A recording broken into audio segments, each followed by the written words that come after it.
নমস্কার বন্ধুরা, আর dreams kitchen চ্যানেলে তোমাদের অনেক অনেক অনেক স্বাগত। আশা করি সবাই ভীষণ ভালো আছো। আজকে তোমাদের জন্য নিয়ে চলে এসেছি একটা ড্রাই ফ্রুট চকলেটের রেসিপি। এটা একটা হেলদি চকলেটের রেসিপি। এটা পেলে বাচ্চা থেকে বড় উভয় ভীষণই খুশি হয়ে যাবে। চলো এই রেসিপিটি দেখে নেওয়া যাক কীভাবে বানাচ্ছি। এর জন্য আমি নিয়ে নিয়েছি কাজু, আমন্ড আর খেজুর, আর নিয়ে নিয়েছি একটা ডেয়ারি মিল্ক চকলেট। এবার কাজু আর আমন্ডটাকে আগে এরকম একটা চপারের সাহায্যে ভালো করে এটা চপড করে নেব। অপর দিকে একটা কড়াইয়ের মধ্যে জল গরম করতে দিয়ে একটা বাটির সাহায্যে আমি চকলেটটাকে মেল্ট হতে দিয়েছি। এবার একটা কাঁচের বোল্টের মধ্যে আমি নিয়ে নিয়েছি চপড করে রাখা কাজু আর আমন্ড আর খেজুরটাকেও আমি শুকনো অবস্থায় এইভাবে ভালো করে ব্লেন্ড করে নিয়েছি, একসঙ্গে মিশিয়ে দিয়েছি। এবার দিয়ে দিলাম 1 চামচ বাটার,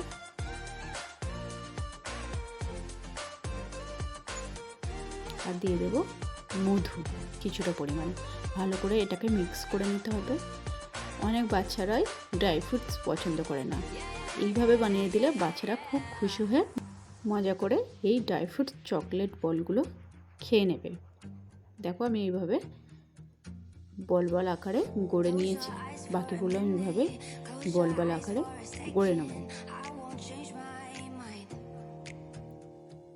এইদিকে সমস্ত বলগুলো রেডি হয়ে গেছে, চকলেটটাও মেল্ট হয়ে গেছে। একটা এরকম ট্রের মধ্যে আমি চকলেটটাকে ভালো করে মাখিয়ে নেব। ট্রের মধ্যে চকলেটটা ভালো করে মাখানো হয়ে গেছে। এবার যে বলগুলো গড়ে রেখেছিলাম ওইগুলো এইভাবে আমি চকলেটের উপরে বিছিয়ে দেব। দেখি নাও আমি কিভাবে তৈরি করেছি। উপর থেকে দিয়ে দেব অল্প করে চকলেট। খুব ভালো করে চকলেটের সাথে বলগুলো এইভাবে মিশিয়ে দিতে হবে, যাতে বলগুলোর গায়ে চকলেটটা খুব ভালো মিশে যায়।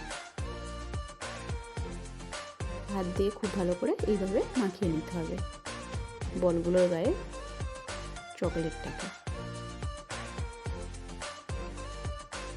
দেখো খুব ভালো করে আমি চকলেটটাকে মাখিয়ে নিয়েছি। এবার 1 ঘন্টার জন্য আমি ফ্রিজে রেখে দিয়েছিলাম। তোমরা আরও একটু বেশি টাইম রাখলে আরও বেটার হবে। আমি 1 ঘন্টার জন্য রেখেছিলাম। কত সুন্দর বলগুলো রেডি হয়ে গেছে, টেস্টটাও ভীষণ সুন্দর আছে, আর বাচ্চারা তো খুশি হয়ে অনায়াসে এটা খেতে চাইবে। যদি রেসিপিটি ভালো লেগে থাকে অবশ্যই ভিডিওটিতে একটি লাইক করে চ্যানেলটিকে সাবস্ক্রাইব করে নেবে, আর কমেন্ট করে জানাবে রেসিপিটি তোমাদের কেমন লাগলো। আজকের মতন এই পর্যন্ত, আবারও দেখা হবে নতুন একটা রেসিপি নিয়ে।